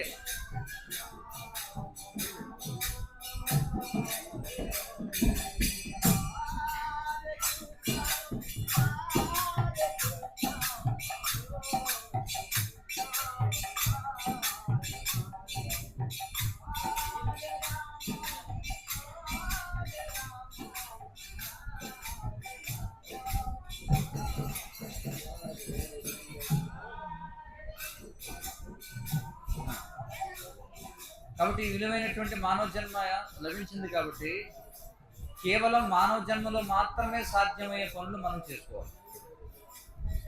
ఏమిటది? కేవలం మానవ జన్మలో మాత్రమే సాధ్యమయ్యేటువంటి పని, ఇతర జన్మల్లో సాధ్యం కానిటువంటిది ఏమిటది? జ్ఞానోహితైషామధికో విశేష జ్ఞానేన హీన పశుభిర్ సమాన అని చెప్పారు. అంటే జంతువులకు సాధ్యం కానిది కేవలం మనిషికి మాత్రమే సాధ్యమయ్యేది ఏమిటంటే జ్ఞానోదయాన్ని పొందడం అన్నమాట. జ్ఞానోదయం అన్నారు. అంటే సూర్యోదయం లేక జ్ఞానోదయం, జ్ఞానోదయం అన్నారా లేదా? సూర్యోదయం అంటే మనకు తెలుసు, సూర్యుడు ఉదయిస్తాడు కదా. మరి జ్ఞానోదయం అంటే ఏమిటి? మనకి జ్ఞానం అనేది కలగాలి. జ్ఞానం అనేది ఎలా కలుగుతుంది మనకి? భగవద్గీత ఏం చెప్తుంది? జ్ఞానం అనేది ఎలా కలుగుతుందని చెప్పబడుతుంది? సర్వస్వజాహం హృది సన్నివిష్టో మత్తః స్మృతిర్ జ్ఞానం అపోహనం చ. అంటే జ్ఞానం అనేది మనకు మనంగా తెచ్చుకునేది కాదు. జ్ఞానం అనేది పరమాత్మ మనకి ఇవ్వాలి. ఆ పరమాత్మ ఎక్కడున్నాడు? ఆయన ఎక్కడున్నాడు? హృది సన్నివిష్టో అంటే హృదయంలో ఉన్నాడు. మనందరి హృదయాల్లో పరమాత్మ ఉన్నాడు. ఆ పరమాత్మ మనకి జ్ఞానాన్ని ఇవ్వాలి, లేదంటే మనకి జ్ఞానోదయం కలగదు. మరి ఈ జ్ఞానోదయం కలగాలంటే, పరమాత్మ మనకి నిజమైనటువంటి జ్ఞానాన్ని మనకి ఇవ్వాలి అంటే అది ఎప్పుడు ఇస్తాడు ఆయన? చెప్పండి. ఎప్పుడు ఇస్తాడు? మన పట్ల ఆయన సంతృప్తి చెందితే మనకి ఇస్తాడు. అర్థమవుతుందా లేదా? ఎప్పుడైతే పరమాత్మ మన పట్ల సంతృప్తి చెందుతాడో అప్పుడు మనకి జ్ఞానాన్ని ఇస్తాడు. అందుకే మనకి భగవద్గీత 4వ అధ్యాయంలో ఏం చెప్పబడిందంటే, నహి జ్ఞానేన సదృశం పవిత్రమిహ విద్యతే అని చెప్పన్నారు. జ్ఞానంతో సమానమైనది అంటే మనిషి యొక్క అస్తిత్వాన్ని పవిత్రం చేయగలిగినది జ్ఞానంతో సమానమైనది మరొకటి లేదు అని చెప్పన్నారు. మనిషి డబ్బుతో పవిత్రం కాలేడు, లేకపోతే ఇంద్రియ భోగంతో పవిత్రుడు కాలేడు. ఏమిటట పవిత్రం చేసేది మనిషిని అంటే దివ్య జ్ఞానము. దివ్య జ్ఞానములాగా మనిషిని పవిత్రం చేసేది మరొకటి లేదు ప్రపంచంలో. కాబట్టి మనం సుఖంగా ఉండాలంటే అదే చెప్పి నేను సత్ చిత్ ఆనంద అని చెప్పన్నారు. మనం ఒకవేళ జీవితంలో ఆనందాన్ని కోరుకున్నట్లయితే మనకేం కావాలి? చిత్ కావాలి. చిత్ అంటే ఏమిటి? జ్ఞానం. ఏ జ్ఞానం అది? దివ్య జ్ఞానం. మరి దివ్య జ్ఞానం కావాలంటే దేన్ని వాడుకోవాలి అంటే సత్తుని వాడుకోవాలి. సత్ అంటే ఏమిటి? మన అస్తిత్వాన్ని. అంటే మనకున్నటువంటి ఈ మానవ శరీరాన్ని మనం దివ్య జ్ఞానం పొందడానికి వాడుకుంటే అప్పుడు మనకి ఆనందం అనేది వస్తుంది. ఇది సూత్రం. అర్థమవుతుంది కదా? మరి ఈ జ్ఞానం ఎలా వస్తుంది? పరమాత్మ మనల్ని అనుగ్రహిస్తే మనకి జ్ఞానం వస్తుంది. అంతేగాని నేను జ్ఞానవంతుని అవ్వాలని మనం ఎంత ప్రయత్నం చేసినా రాదు. మనం ఏం చేయాలి? పరమాత్మను సంతృప్తిపరచాలి. పరమాత్మ అంటే ఎవరు? కృష్ణుడు, భగవంతుడు. కాబట్టి ఆ పరమాత్మను మనం ఎలా సంతృప్తిపరచాలి? ఎవరైనా మనం ఎలా సంతృప్తి చెందుతాం? ఎవరైనా మనకి సేవ చేస్తే మనం సంతృప్తి చెందుతాం. కాబట్టి పరమాత్మ ఎలా సంతృప్తి చెందుతారంటే మనం సేవ చేసినట్టు. మరి ఎలా సేవ చేయాలి? అనేక రకాల సేవలు ఉన్నాయి. అందరూ చేయగలిగిన సులభమైనటువంటి సేవ ఏమిటంటే హరే కృష్ణ కృష్ణ కృష్ణ హరే హరే, హరే రామ రామ రామ హరే హరే అనేది అత్యంత సులభమైనటువంటి సేవ అందరూ చేయగలిగింది. కాబట్టి హరి యొక్క నామాన్ని జపించడం అనేది ఒకటి. నామం జపించడం ఒకటైతే హరి గురించినటువంటి విషయాలు వినడం, అంటే భగవంతుని గురించినటువంటి విషయాలు వినడం. వినడం అంటే చూడండి, మనం ఏమంటున్నామంటే వినడం అని అంటున్నాం, కానీ వాస్తవానికి మనం వినిపిస్తున్నాం. ఏంటి వినడం ఏమిటి? వినిపించడం ఏమిటి? ఈ హరి యొక్క ఎప్పుడైతే ఇప్పుడు మనం భగవద్గీత ఆధ్యాత్మిక విషయాలు చర్చిస్తామో ఆ శబ్దాలు ఏమవుతాయి? లోపలికి పెడతాయి చెవిలోకి. కానీ చెవి ఎలా పనిచేస్తుంది? చెవి పని చేయాలంటే ఎలా పనిచేస్తుంది? ఆ చెవి పని చేయాలన్నా సరే హృషికేశుడు అయినటువంటి వాడు సంతృప్తి చెందాలి. హృషికేశ అంటే ఎవరు? హృషికేశ అంటే కృష్ణుడు, ఇంద్రియాధీశుడు. ఎవరంటే కృష్ణుడు. అంటే మన చెవి సక్రమంగా వినిపించాలంటే భగవంతుడు సంతృప్తి చెందాలి. చూడండి, మళ్ళీ మనం వినాలన్నా భగవంతుడు సంతృప్తి చెందాలి. కాబట్టి మనం ఏం చేయాలి? ఆ శబ్దాలన్నీ కూడా ఎప్పుడైతే మన చెవిలోకి వెళతాయో, అది ఎప్పుడైతే మనకి వినిపించాలంటే ముందు భగవంతుడికి వినిపించాలి. భగవంతుడికి ఎప్పుడైతే వినిపిస్తుందో అప్పుడు మనకు వినిపిస్తుంది. ఇది రహస్యం, మనం తెలుసుకోవాలి. ఎందుకంటే మనం ఎలాగైతే భగవంతుని యొక్క అంశాలమో, మన ఇంద్రియాలు కూడా భగవంతుని ఇంద్రియాల యొక్క అంశాలు. కాబట్టి ఎప్పుడైతే భగవంతుడి గురించి మనం వింటామో, ఆ శబ్దం ఎప్పుడైతే లోపలికి వెళ్ళి మన హృదయంలో ఉన్నటువంటి పరమాత్మకి వినిపిస్తుందో, వీడు నా గురించి వింటున్నాడని, అప్పుడు ఆయన ఏం చేస్తారంటే లోపల ఏం చేస్తాడు? జ్ఞానాన్ని మనకి ఇస్తాడు. అర్థమవుతుంది కదా? ఈ విధంగా మనం భగవత్ సేవలో పాల్గొనాలి. అత్యంత ముఖ్యమైనటువంటివి ఏమిటి అంటే కలియుగంలో అందరూ చేయాల్సినవి శ్రవణం, కీర్తనం. కలియుగంలో అందరూ కూడా చేయాల్సినవి భగవంతుడి గురించి శ్రవణం చేయాలి, భగవంతుడిని కీర్తించాలి. ఈ విధంగా చేయడం వల్ల ఏమవుతుంది? మన హృదయంలో ఉన్నటువంటి పరమాత్మ ఎవరైతే ఉన్నాడో ఆయన సంతృప్తి చెంది మనకి జ్ఞానోదయాన్ని కలిగిస్తాడు. ఎప్పుడైతే మనకి జ్ఞానోదయం అవుతుందో అప్పుడు మనకి నిజమైనటువంటి ఆనందాన్ని అనుభూతి చెందగలం. లేకపోతే అప్పటి వరకు మనం ఏం చేస్తాం? ఈ శరీర సుఖం కోసం మనం ఆరాటపడుతూ ఉంటాం. కానీ ఈ శరీర సుఖం కోసం ఆరాటపడేవాడు జంతువుతో సమానం. ఎందుకంటే ఏదైతే మనం మానవ జన్మలో సుఖం కోసం ఆరాటపడుతున్నామో అంత ఆరాటపడకుండా జంతువులకి చాలా సులభంగా లభిస్తుంది ఆ సుఖం. అందుకే ఋషభదేవుడు తన పుత్రుడైనటువంటి భరత మహారాజు చెప్తారు, ఏమంటాడంటే నాయం దేహభాజాం ధ్రులోకే కష్టాన్ కామాన్ అర్హతి విభుజామే తపో దివ్యం పుత్రకాయన సత్వం శుద్ధే యస్మాత్ బ్రహ్మసౌఖ్యం త్వరం. ఆయన ఏమంటాడంటే, నాయనలారా అంటే పుత్రులతో చెప్తాడు, 9 పుత్రులు. ఏదైతే మలాన్ని భుజించేటువంటి సునక శోకరాదులకు కూడా లభించేటువంటి చపల సుఖం ఏదైతే ఉందో దానికోసం మీ మానవ జన్మను వృధా చేయకండి.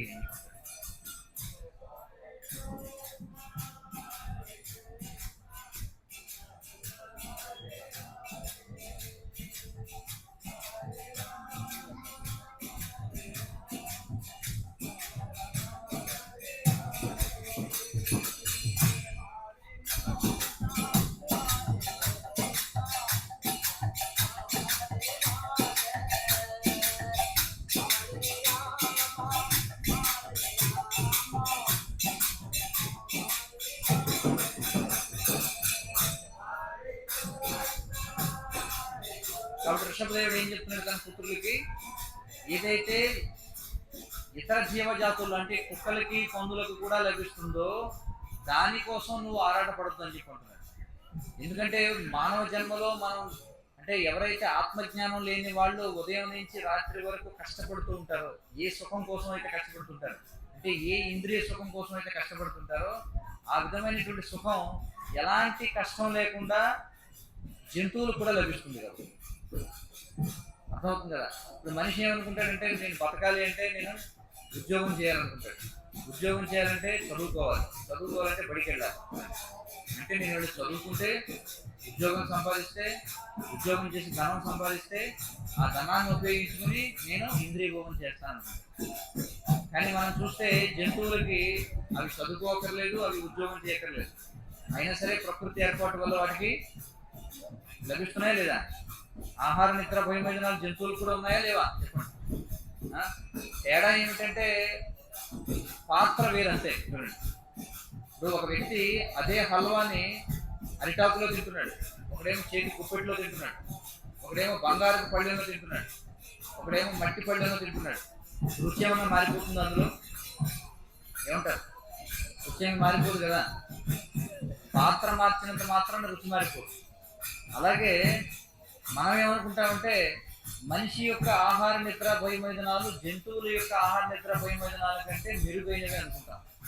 ఇంకా స్పష్టంగా చెప్పాలంటే మనం ఏమనుకుంటామంటే మనం ఏదో ఒక బిర్యానీ తింటే మనకు వచ్చేటువంటి సుఖం ఏదైతే ఉందో అది ఒక పంది మలాన్ని తింటే వచ్చేటువంటి సుఖం కంటే చాలా గొప్పదని మనం అనుకుంటాం. కానీ వాస్తవానికి ఏంటంటే మనం బిర్యానీ తింటే వచ్చే సుఖం ఏదైతే ఉందో పంది మలం తిన్నా సరే అదే సుఖం వస్తుంది. ఇది మనం అర్థం చేసుకోవాలి. అర్థమవుతుంది కదా.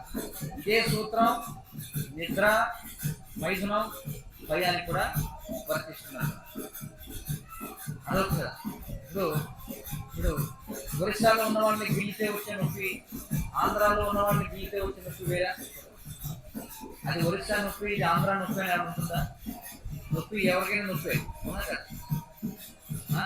అలాగే ఆహారం భుజించడం వల్ల బీహార్ వాడికి వచ్చే సుఖము, తమిళనాడు వాడికి వచ్చే సుఖము ఉంటాయి అవునా కదా. కేవలం మనుషులకే కాదు జంతువుల్లో కూడా ఇస్తున్నాం. మనం ఏమనుకుంటే అబ్బా నేను ఇవాళ మంచి హల్వా తిన్నాను, నేను బాగుంది, చాలా బాగుంది అని మనం అనుకుంటాం. కానీ పంది కూడా ఏమనుకుంటుందంటే ఆహా ఈరోజు నేను వేడి మలాన్ని తిన్నాను, చాలా బాగుంది అనుకుంటాం. శాస్త్రం ఏం చెప్తుందంటే ఆ రెండింటి యొక్క సుఖాల్లో తేడా లేదని చెప్తుంది. ఇది మనం గ్రహించాలి. ఏదో మైథునం చేయడం వల్ల మనిషికే అత్యున్నతమైన సుఖం, అంటే మనిషి చేసేటువంటి మైథునంలో ఎక్కువ సుఖం, లేదా సునకాలు చేసేటువంటి అంటే కుక్కలు చేసేటువంటి మైదానంలో ఎక్కువ సుఖం, దానికి తక్కువ సుఖం అనేది లేదు. శాస్త్రాలు మనకి ఏం చెప్తున్నాయంటే ఒక జంతువు మైదానంలో పాల్గొంటే వచ్చే సుఖము, మనిషి మైదానంలో పాల్గొంటే వచ్చే సుఖం రెండు కూడా ఒకటే అని చెప్తున్నాయి. ముందు ఈ విషయాన్ని అర్థం చేసుకోవాలి. ఈ విషయాన్ని అర్థం చేసుకోగలిగిన వాడు మనిషి మాత్రం. అర్థమవుతుంది కదా. కానీ దురదృష్టవశాత్తు మనం ఏమనుకుంటామంటే ఈ మానవ సమాజంలో బాగా అడ్వర్టైజ్మెంట్ ఎక్కువ అనమాట. మనం చూస్తుంటే కదా బాగా బయట అడ్వర్టైజ్మెంట్. అదే మందు ఎక్కడ తాగినా సరే వాడు ఏం చేస్తాడు, ఒకడు 5 స్టార్ హోటల్లో మంచి బార్లో వెళ్ళి తాగుతాడు, ఇంకొకడు ఏం చేస్తాడు గ్రామంలో మందు తయారు చేసుకుని తాగుతాడు. వాడికి మత్తు వస్తుంది, వీడికి మత్తు వస్తుంది. అర్థమవుతుంది కదా. కాబట్టి దేహాలు మార్చడం వల్ల సుఖాలు ఏమి మారవు, సుఖం యొక్క నాణ్యత మారదన్నమాట. ఇది మనం అర్థం చేసుకోవాలి. అందుకే ఇది తెలుసుకుని మనిషి ఏం చేయాలట అంటే నేను ఏదైతే అత్యంత కష్టపడితే, ఇప్పుడు చూడండి ఏనుగు రోజుకి కనీసం ఒక 100 క్వింటాళ్ళు తినగలదు, ఎన్నో క్వింటాళ్ళు గడ్డి తింటుంది, కానీ అది ఉద్యోగం చేయదు ఎక్కడ, అలాగే ఎక్కడ కూడా చదువుకోవట్లేదు. ప్రకృతి ఏర్పాటు వల్ల అలాంటి ఏనుగులు కొన్ని వేల ఏనుగులకి ప్రకృతి ఆహారం ఏర్పాటు చేస్తుందంటారా లేదా? ఎన్నో పిచ్చుకలు ఉన్నాయి, ఎన్నో కుక్కలు ఉన్నాయి, ఎన్నో ఆవులు ఉన్నాయి, అన్నిటికీ ఆహారం దొరుకుతుందా లేదా చెప్పండి. అవి ఏమన్నా ఉద్యోగాలు చేస్తున్నాయా లేకపోతే సంపాదిస్తున్నాయా? లేదు. కానీ మనం ఏమనుకుంటామంటే మనం ఉద్యోగం చేయకపోతే సంపాదించకపోతే మనకి పూట గడవదు అనుకుంటాం, కానీ అది వాస్తవం కాదు.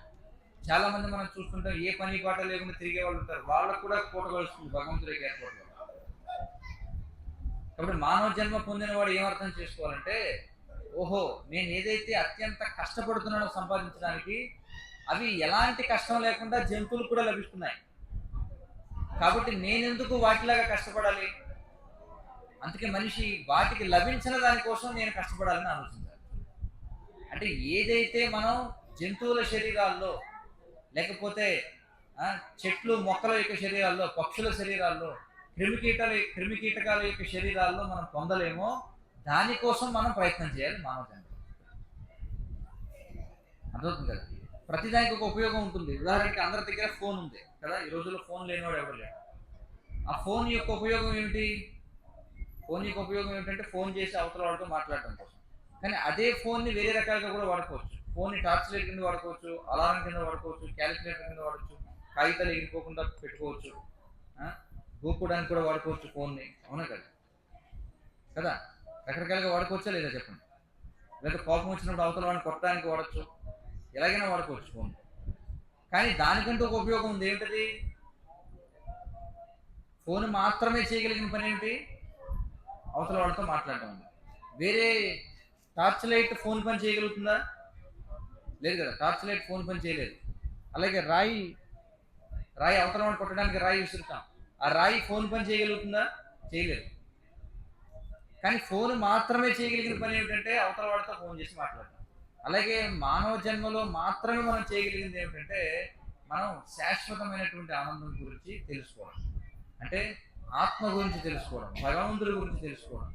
మనం ఎందుకు పుడుతున్నాం, ఎందుకు మరణిస్తున్నాం, అసలు ఎందుకు ఈ ప్రపంచంలోకి వచ్చాం, ఈ సృష్టి ఎందుకోసం తయారు చేయబడింది, ఈ విషయాలు కేవలం మనిషి మాత్రమే తెలుసుకోగలరు. మీరు ఒకవేళ ఈ ఊళ్ళో ఉన్నటువంటి ఆవులు గేదెలు అన్నింటినీ కూడా బలవంతంగా తీసుకొచ్చి ఇప్పుడు ఎంతమంది మనుషులు ఉన్నారో అంతమంది ఆవుల్ని గేదెల్ని ఇక్కడ తెచ్చిపెట్టి వాటికి ఈ రకంగా ప్రవచనం చెప్పడానికి ప్రయత్నించండి, ఏమవుతుంది? వింటాయి అవి? ఎవరు మాత్రమే వినగలరు ఈ విషయాలు? మనిషి మాత్రమే వినగలరు.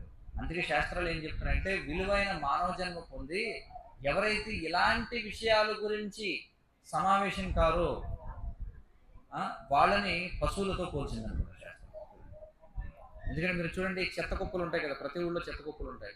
అక్కడ ఏం చేస్తాయి? కాకులు వాళ్తాయి. అక్కడ చూడండి, కాకులు వాలి అవన్నీ కూడా వాటిలో చర్చించుకుంటూ ఉంటాయి. నీకేం దొరికింది, నాకేం దొరికింది అని చెప్పి వాటిలో చర్చించుకుంటూ ఉంటాయి. వాటిని వాయస తీర్థాలని చెప్పుకుంటారు. అందుకే మనుషులు సమావేశం అయ్యారంటే భగవంతుడి గురించి తెలుసుకోవడం కోసం సమావేశం అవ్వాలి. ఎందుకంటే మనిషి మాత్రమే భగవంతుడి గురించి తెలుసుకోగలడు, మనిషి మాత్రమే జీవన సమస్యలను పరిష్కరించుకోగలడు. ఏమిటి అసలు జీవన సమస్యలు? నిజమైన సమస్యలు అంటే ఏమిటి? చాలా మందిని ఇప్పుడు ఎవరైనా అడిగాను అనుకోండి, మీకు ఏమైనా సమస్యలు ఉన్నాయా అంటే సమస్యలు చెప్తారు. వాళ్ళు ఏమనుకుంటారంటే సమస్యలు అనేవి నాకే ఉన్నాయి, ఇంకెవరికి లేవు అనుకుంటారు. ఎవరికి లేనివి నాకే ఉన్నవి, అవే సమస్యలు అనుకుంటారు. కానీ విచిత్రం ఏమిటంటే శాస్త్రాలు చెప్తున్నాయి సమస్య అంటే అందరికీ సమానంగా ఉంటే సమస్య. సమస్యకు నిర్వచనం ఏమిటో తెలుసా? ఎవరిని అడిగిన సమస్య అంటే నాకు ఒక్కడికే ఉంది, ఎవరికి లేనిది, అది కాదు. సమస్య అంటేనే అందరికీ ఉంటేనే దాని సమస్య అంటారు. మీకుండి ఇంకొకటి లేదంటే అది సమస్య కాదు. మరి ఏమిటి సమస్యలు? 4గా ఉన్నాయి, శాస్త్రాలు చెప్తున్నాయి. జన్మ, మృత్యు, ముసలితనం, వ్యాధి. చూడండి, పుట్టడం, మరణించడం, ముసలివాళ్ళు అవ్వడం, వ్యాధిగ్రస్తులు అవ్వడం. ఇవి బాగా డబ్బున్న వాడికి, డబ్బు లేని వాడికి, మనిషికి, కుక్కకి, చదువుకున్న వాడికి, చదువు లేని వాడికి, ధనం ఉన్నవాడికి, ధనం లేని వాడికి, అధికారం ఉన్నవాడికి, అధికారం లేని వాడికి, ప్రతి ఒక్కరికి కూడా, ప్రతి జీవి 84 లక్షల జీవరాశులకి కూడా ఇవి 4 ఉన్నాయి. పుట్టడం, మరణించడం, ముసలితనం, వ్యాధి. వీటిని మతం మారడం వల్ల, లేకపోతే దేవుణ్ణి మార్చడం వల్ల, లేకపోతే ఇంకేదో దేశం మార్చడం వల్ల, ఉద్యోగం మార్చడం వల్ల, శరీరం మార్చడం వల్ల వీటిని ఎవరు కూడా ఆపలేరు. ఏమిటి? జన్మ, మృత్యు, ముసలితనం, వ్యాధి. అందుకే మనిషి జన్మ పొందిన వాడు ఏం చేయాలంటే ఈ 4ంటికి పరిష్కారాన్ని కనుగొనడానికే జీవితాన్ని ఉపయోగించాలి, దేనికి వాడకూడదు. అది శాస్త్రాలు చెప్పే విషయం. ఈ 4ంటి కోసం కాకుండా అన్యదా దేనికి వాడినా మనం మానవ జీవితాన్ని వృధా చేసుకుంటున్నట్టు. ఎందుకంటే ఇది తప్ప వేరే ఏం చేయడానికైనా మానవ జన్మ అవసరం లేదు, వేరే జన్మల్లో అయినా అయిపోతుంది. ఇప్పుడు మనిషి ఏవైతే రకరకాల సిద్ధులు సాధించడానికి ప్రయత్నం చేస్తున్నాడో సైన్స్ ద్వారా, అవన్నీ ఇప్పటికే ప్రకృతిలో ప్రతి జీవిలోనూ ఉన్నాయి. అదవుతుంది, ప్రతి జీవిలోనూ ఉన్నాయి. ఏ జాతిలోనూ లేనిది కేవలం మనిషికి మాత్రమే ఉన్నది ఏమిటి అంటే తత్వ జిజ్ఞాస. తత్వ జిజ్ఞాస అంటే ఏమిటి? సత్యాన్ని తెలుసుకోవడం. ఏమిటి సత్యం అంటే అసలు నేను ఎవరిని, ఈ ప్రపంచం ఏమిటి, నేను ఎందుకు దుఃఖాన్ని అనుభవిస్తున్నాను, శాశ్వతమైన పరిష్కారాన్ని ఎలా పొందాలి, ఇవి తెలుసుకోగలిగింది కేవలం మనిషి మాత్రమే. కాబట్టి మానవ జన్మ అనేది ఉంది దేనికోసం అంటే దివ్య జ్ఞానాన్ని పొందడం కోసం. జ్ఞానాన్ని పొందడం కోసం కాదు, కూడా దివ్య జ్ఞానం పొందడం కోసం. ఎందుకంటే జ్ఞానం అంటే ఏమిటి?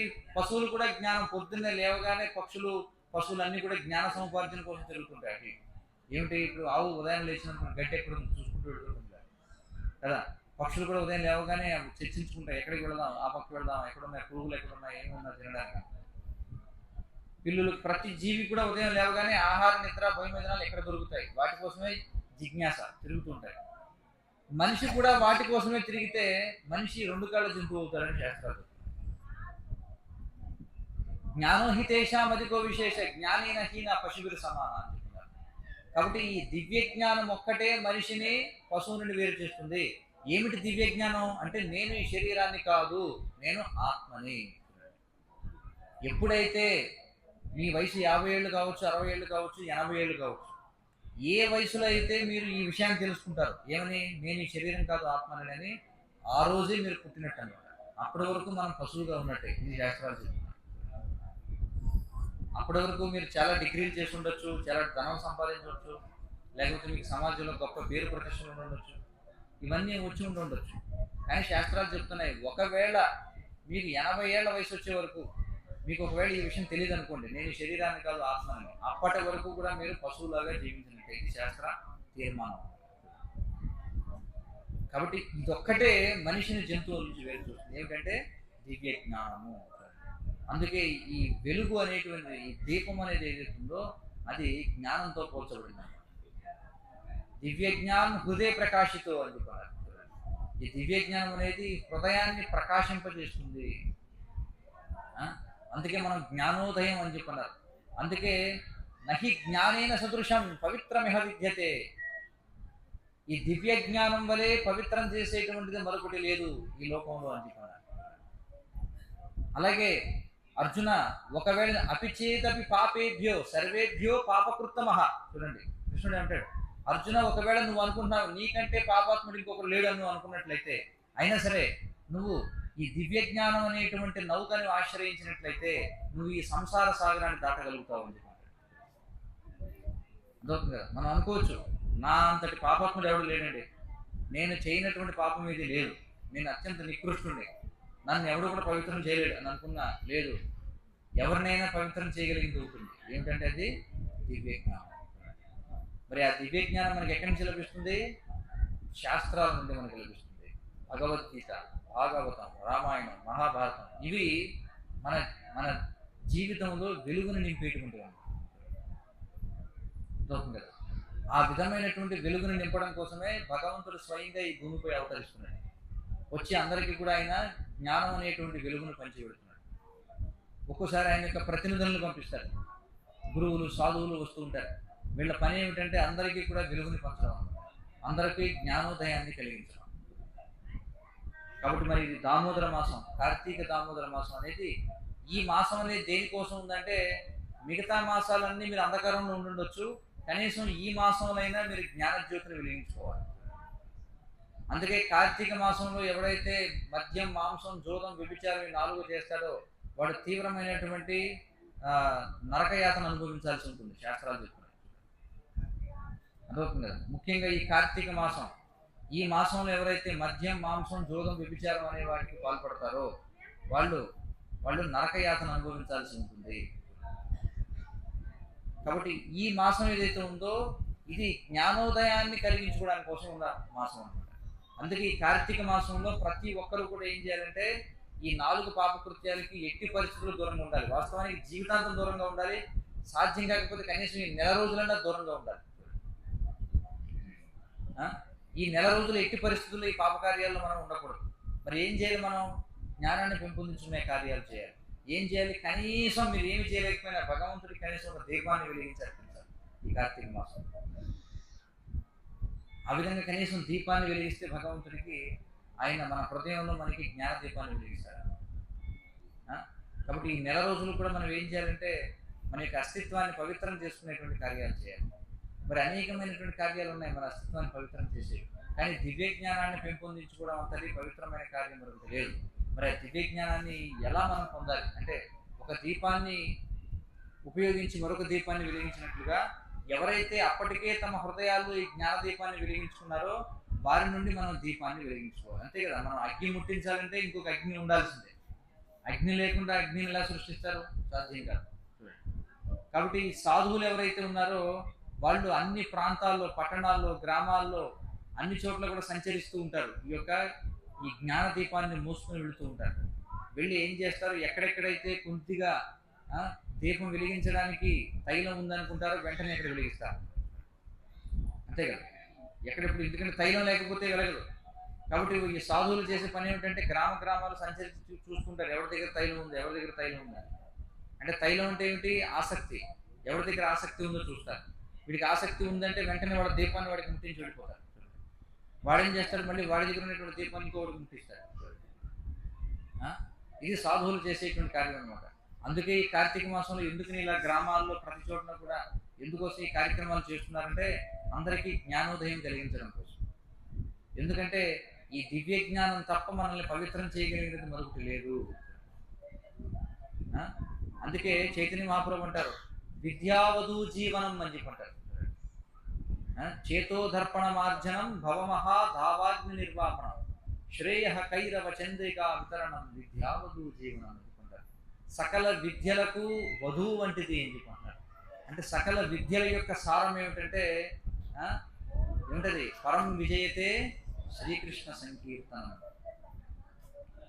విద్యావధూ జీవనం శ్రేయ కైరవ చంద్రికా వితరణం. ఇంకేమంటున్నారు, రెండో శ్లోకం అది, చేతోదర్పణ మార్జనం భవమహా దావాగ్ని నిర్వాపణం శ్రేయ కైరవ చంద్రికా విద్యావధూ జీవనం ఆనందాంబులి వర్ధనం ప్రతిపదం పూర్ణామృతాస్వాదనం సర్వాత్మ స్నపనం పరం విజయతే శ్రీకృష్ణ సంకీర్తనం. కాబట్టి ఈ శ్రీకృష్ణ సంకీర్తనం ఏదైతే ఉందో ఇదే దివ్య జ్ఞానం ఉంది. కాబట్టి ఈ శ్రీకృష్ణ సంకీర్తనాన్ని ప్రచారం చేయడం ఏదైతే ఉందో ఇది జ్ఞానయజ్ఞము. కృష్ణుడు భగవద్గీత 18వ అధ్యాయం చివరిలో చెప్తాడు, అర్జున, ఎవరైతే మన యొక్క ఈ పవిత్రమైనటువంటి సంవాదాన్ని ఎవరైతే అధ్యయనం చేస్తారో వాళ్ళు జ్ఞానయజ్ఞం ద్వారా నన్ను అర్చించినట్లుగా భావిస్తాను అని చెప్పండి. జ్ఞానయజ్ఞం, అనేక రకాల యజ్ఞాలు ఉన్నాయి, కానీ అన్నింటిలోనూ అత్యున్నతమైనది జ్ఞానయజ్ఞం. ఎందుకంటే ఈ జ్ఞానయజ్ఞం, ఈ జ్ఞానం అనేది యుగ యుగాల నుండి జన్మల నుండి మన హృదయంలో పోగుపడిపోయినటువంటి ఏదైతే ఈ చీకటి, ఏదైతే ఈ మురికి ఏదైతే ఉందో దాన్ని వెంటనే తొలగించగలుగుతాం. దానింతటి త్వరగా తొలగించగలిగినది మరి ఇది కూడా లేదు. అందుచేత మనం ఏం చేయాలంటే మన యొక్క చైతన్యాన్ని మన చైతన్యం అనేటువంటి దర్పణాన్ని మనం పరిశుభ్రం చేసుకోవాలి. చేతో దర్పణ మార్చన శుభ్రం చేసుకోవాలి మన యొక్క హృదయాన్ని. ఎలాగంటే దీపపు గుడ్డి దానికి లోపల ఇది పట్టేస్తుంది అనుకోండి, ఏం పట్టేస్తుంది, మసి పట్టేస్తుంది. మసి పట్టేస్తే ఏమో ఎప్పటికప్పుడు తుడుచుకోవాలి ప్రతిరోజు కదా, తుడిస్తేనే వెలుగు కనిపిస్తుంది. మనం దివ్య జ్ఞానాన్ని పొందలేదనుకోండి, మనం కూడా పశువులేమేమో అనుకుంటాం. అంటే మనం కూడా కేవలం ఆహార నిద్ర భయమిదనాలు చేయడం కోసమే ఉన్నామేమో, మనం ఈ శరీరమేనేమో, ఈ శరీర సుఖాలే జీవితం యొక్క అంతిమ లక్ష్యమేమో అని అనుకుంటాం. ఎప్పుడు దివ్య జ్ఞానం ద్వారా ఈ మసిని తొడవకపోతే, ఎంత దీపం లోపల వెలిగినా మసి పట్టేస్తుంటే వెలుగు బయటకు వస్తుందా, రాదు. అలాగే మన అందరిలో కూడా ఉంది, మన అందరం కూడా ఆత్మలమే. పరమాత్మ ప్రతి ఒక్కరి హృదయంలో కూడా ఉన్నాడు. కానీ మనం ఎప్పుడైతే దివ్య జ్ఞానం ద్వారా దీన్ని శుభ్రం చేసుకోమో అప్పుడు మనం ఏమనుకుంటాం, మన శరీరాలను మనం కూడా పశువులం అనుకుంటాం. అందుకే చేతోదర్పణ మార్జనం భవమహా దావాగ్ని నిర్వాపణం. భవమహా దావాగ్ని అని చెప్పుకున్నారు. దావాగ్ని అంటే ఏమిటి, అరణ్యాల్లో చెలరేగుతుంది దావాగ్ని. ఎవడు కూడా అరణ్యానికి నిప్పు పెట్టడానికి వెళ్ళడం తనంతట తానుగా రాజుకుంటుంది అనమాట ఈ దావాగ్ని. భవమహా దావాగ్ని నిర్వాపణం శ్రేయ కైరవ చంద్రికా వితరణం. నేను రోజున మనం చూసిన అశ్వయుజ పౌర్ణమి నాడు ఏమవుతుంది, చంద్రుడిని చల్లని కిరణాలు. మిట్ట మధ్యాహ్నం సూర్యుడు ఉంటే అంతా కూడా భగభగలాడిపోతుంటుంది, కానీ అదే చంద్రుడు ఉంటే చాలా చల్లగా ఉంటుంది. శ్రేయ కైరవ చంద్రికా వితరణం విద్యావధూ జీవనం. సకల విద్యల యొక్క సారాంశం ఇదే. ఆనందాంబుది వర్ధనం. చూడండి, ఆనందం అనేటువంటి సముద్రం అంటేనే చాలా విశాలమైనది, కానీ ఇది ఏం చేస్తుందట, ఆనందం అనేటువంటి సాగరాన్ని ఇంకా విస్తృతం చేస్తుందట. ఆనందాంబుది వర్ధనం ప్రతిపదం పూర్ణామృతాస్వాదనం. చూడండి, ఎవరైతే ప్రతిరోజు కూడా ఈ భగవద్గీత భాగవతం ఇత్యాది గ్రంథాలను అధ్యయనం చేసుకుంటారో, ఎవరైతే ప్రతిరోజు కూడా శ్రవణం చేసుకుంటారో భక్తుల నుంచి, వాళ్ళకి ఏమవుతుంది, ప్రతిపదం పూర్ణామృతాస్వాదనం. వారు ప్రతిరోజు కూడా పూర్ణమైనటువంటి అమృతాన్ని ఆస్వాదిస్తూ ఉంటారు. ఇంకేమంటున్నారు, సర్వాత్మ స్నపనం. చూడండి, స్నపనం అంటే ఏమిటి? స్నానం అన్నమాట. చూడండి, ఆత్మకు స్నానం చేయించేది ఎలాగండి? శరీరానికి స్నానం చేయిస్తున్నామా లేదా అందరం ప్రతిరోజు? అదే కదా భగవద్గీతలో చెప్పబడింది. ఏమిటి భగవద్గీత మహాత్మ్యాలు? జల స్నానం దినే దినే. చూడండి, ప్రతిరోజు కూడా జల స్నానం చేస్తున్నాము. కానీ సకృత్ గీతామృత స్నానం సంసార మరణాశనం అని చెప్తున్నారు. అర్థమవుతుంది కదా? కానీ ఒక్కసారి గీతామృతంతో స్నానం చేస్తే సంసారం అనే మలమే నాశనం అయిపోతుంది. కాబట్టి రోజు శరీరానికి స్నానం చేస్తున్నాం, కానీ ఆత్మకు స్నానం చేయించాలి. ఆత్మకి ఎలా స్నానం చేయించాలండి అంటే శ్రవణం కీర్తనం ద్వారా. కాబట్టి దివ్య జ్ఞానం ఏం చేస్తుందంటే ఆత్మకి స్నానం చేస్తుందన్నమాట. కానీ మీరు రోజు ఈ దివ్య జ్ఞానాన్ని సముపార్జన చేయకపోతే ఏమవుతుంది? ఆత్మకి స్నానం చేయించకుండా మీరు శరీరానికి ఎంత స్నానం చేయించినా లోపల వాసన అలాగే ఉంటాయి. వాసనలు అలాగే ఉంటాయి అన్నమాట. వాసనలు అంటే ఏమిటి? కోరికలు, భౌతికమైనటువంటి కోరికలు. సర్వాత్మ స్నపనం పరం విజయతే శ్రీకృష్ణ సంకీర్తనం అని చెప్పారు. ఇప్పుడు అందుచేత శ్రీకృష్ణ సంకీర్తనం ఏదైతే ఉందో, సంకీర్తనం అంటే ఏమిటి? సమ్యక్ కీర్తనం. చూడండి, సంకీర్తనం అంటే ఏమిటి చెప్పండి? సంకీర్తనం అంటే ఏమిటి? బహుభిర్మిళిత్వా గీయతే ఇది సంకీర్తనం. అందరూ కలిసి పాడితే దాని సంకీర్తనం అన్నారు. ఇది ఒక అర్థం ఉంది, కానీ ఇంకొక అర్థం కూడా ఉంది. సంకీర్తనం అంటే ఏమిటో తెలుసా? అసలైన అర్థం వేరు. సంకీర్తనం అంటే సంపూర్ణమైన కీర్తనం. దేన్ని సంపూర్ణమైన కీర్తనం అంటారంటే శ్రవణంతో కూడినటువంటి కీర్తనాన్ని సంకీర్తనం అంటారు. అంటే ఊరికే హరే కృష్ణ మహామంత్రం పాడడం కాదు, శ్రవణం కూడా ఉండాలి. దేని నుంచి శ్రవణం చేయాలి? భగవద్గీత, భాగవతం ఇత్యాది హరి యొక్క గుణలీలలను శ్రవణం చేసి అప్పుడు ఎప్పుడైతే కీర్తన చేస్తామో అది అసలైనటువంటి సంకీర్తనం. చాలా మందికి ఏమిటంటే రెండో భాగమే ఇష్టం కానీ మొదటి భాగం ఇష్టం ఉండదు. కీర్తనకి రమ్మంటే అందరూ వచ్చేస్తారు, కానీ శ్రవణం అనేటప్పటికి నిద్రొస్తుంటున్నారు. కాబట్టి శ్రవణం చేయకుండా కీర్తన చేస్తే అది సంకీర్తనం కాదన్నమాట. అందుకే ఇక్కడ ఏమన్నారంటే శ్రేయ కైరవ చంద్రిక వితరణం విద్యావధు జీవనం ఆనందాంబురి వర్తనం ప్రతిపదం పూర్ణామృతాస్వాదనం సర్వాత్మ స్నపనం పరం విజయతే శ్రీకృష్ణ సంకీర్తనం. కాబట్టి ఆ శ్రీకృష్ణ సంకీర్తనానికి జయము జయము. కాబట్టి ఏం చేయగలిగినా చేయలేకపోయినా కలియుగంలో మనం చేయవలసింది ఏంటంటే శ్రవణం, కీర్తనం. శ్రవణానికి కీర్తనానికి శ్రవణాన్ని జోడిస్తే వచ్చేదే సంకీర్తనం అంటే. కాబట్టి ఇప్పుడు మనం చేసేది ఏమిటి? ఇది సంకీర్తనం, ఇది యజ్ఞం, ఇది జ్ఞాన యజ్ఞం అన్నమాట. కాబట్టి మనం ఈ మాసంలో ఏం చేస్తామంటే భగవంతునికి మనం దీపాన్ని సమర్పిస్తాం. ఎందుకోసం దీపాన్ని సమర్పిస్తామంటే స్వామి ఈ దీపాన్ని స్వీకరించి నా హృదయంలో జ్ఞాన దీపాన్ని వెలిగించు అని అడగడం కోసం. అర్థమవుతుంది కదా? కాబట్టి భక్తుడు దీపాన్ని వెలిగించేదానికి అభక్తుడు దీపాన్ని వెలిగించేదానికి వ్యత్యాసం ఉంది. అభక్తుడు ఎందుకోసం వెలిగిస్తాడంటే ఒక కార్తీక మాసంలో దీపం వెలిగిస్తే మనకి స్వర్గం వస్తుంది, లేకపోతే మనకి ఏదో భౌతికమైనటువంటి లాభాలు వస్తాయనుకుంటారు. కానీ భక్తుడు దేనికోసం వెలిగిస్తాడంటే జ్ఞాన దీపాన్ని వెలిగిస్తాడని కృష్ణుడు. అంతే కదా? ఎందుకంటే మనం లౌకికమైనటువంటిది వెలిగిస్తే లోపల మనకి ఆధ్యాత్మికమైనది వెలుగుతుంది కనెక్షన్ ఉన్నది. అందుకోసం మనం ఈ దామోదర మాసంలో మనం ఈ యొక్క దీపాన్ని మనం వెలిగిస్తాం. కాబట్టి అందరూ కూడా భగవంతుని మనం వేడుకోవాలి, స్వామి నాకు దయచేసి జ్ఞానోదయాన్ని కలిగించు అని. ఎందుకంటే అజ్ఞానం చేతనే మనం ఈ యొక్క పునరపి జననం పునరపి మరణం పునరపి జననీ జఠరేశైనం. చూడండి, ఇప్పటికి ఎన్నిసార్లు మనం మానవ జన్మ ఎత్తామో, ఎన్నిసార్లు మనం అవకాశాన్ని జారవిడుచుకున్నామో ఎవరికి తెలుసు చెప్పండి. ఈ మానవ జన్మని పొందడానికి ముందు మనం పశువులుగా, పక్షులుగా, క్రిమికీటకాలుగా, మొక్కలుగా, చెట్లుగా, జలచరాలుగా ఎన్నిసార్లు పుట్టి మరణించి ఇప్పుడు మనకి మానవ జన్మ వచ్చింది. మళ్ళీ ఈ మానవ జన్మ వచ్చిన తర్వాత కూడా పునశ్చర్విత చర్వణానం నవీనతే మళ్ళీ మళ్ళీ నవ్వడం. అదే ఆహార నిద్ర భయమైదనం ఏదైతే మనం నీటిలో ఉన్న జీవులుగా చేశామో, పక్షులుగా చెట్లుగా చేశామో, లేకపోతే పశువులుగా చేసామో, క్రిమికీటకాలుగా చేసామో, మానవ జన్మలోకి వచ్చిన తర్వాత కూడా మళ్ళీ అదే ఆహార నిద్ర భయమిదనం చేస్తున్నాం. అంటే నవ్వినతే మళ్ళీ మళ్ళీ నవ్వుతున్నాం. ఇదే అజ్ఞానం. కాబట్టి ఈ అజ్ఞానం నుంచి మనం బయటపడాలంటే మనకి జ్ఞానోదయం కలగాలి. మరి మనకి జ్ఞానోదయం కలగాలంటే ఏం చేయాలి? ఈ కార్తీక మాసంలో మనం స్వామికి దీపాన్ని సమర్పించి ఏమని వేడుకోవాలి? స్వామి మాకు జ్ఞాన దీపాన్ని వెలిగించు. నువ్వు ఈ జ్ఞాన దీపాన్ని వెలిగిస్తే మాకు ఆ దీపంతో దారి చూపిస్తే మేము చక్కగా ఈ భౌతిక ప్రపంచం నుంచి బయటపడగలం. ఎందుకంటే ఈ భౌతిక ప్రపంచం చీకటి, తమస్సు అని చెప్పబడింది కదా. తమసోమా జ్యోతిర్గమయ. చూడండి, చీకట్లో నడవగలుగుతాం మనం? నడవలేము. నడవాలంటే ఏం కావాలి? ఇక్కడ అంత అంధకారంగా ఉంది, ఎటు వెళ్ళాలో తెలియదు.